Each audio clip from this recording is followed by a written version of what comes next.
Kung may problema sa pagpiprint, sundin ang mga hakbang para sa troubleshooting.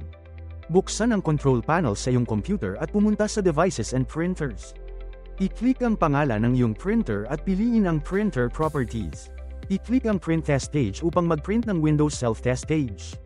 Kung hindi mag-print ang Windows Self-Test Page, siguraduhin magkatugma ang printer driver port number at ang USB printer WT port number. I-double-click ang USB printer WT para suriin.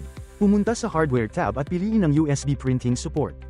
Pagkatapos, pumunta sa Details at piliin ang Bus Relations mula sa Property drop-down menu.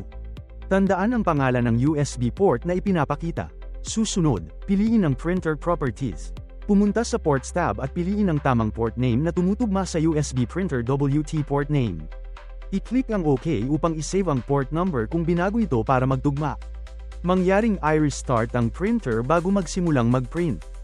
Handa nang mag-print ang iyong printer. Salamat sa paggamit ng aming printer.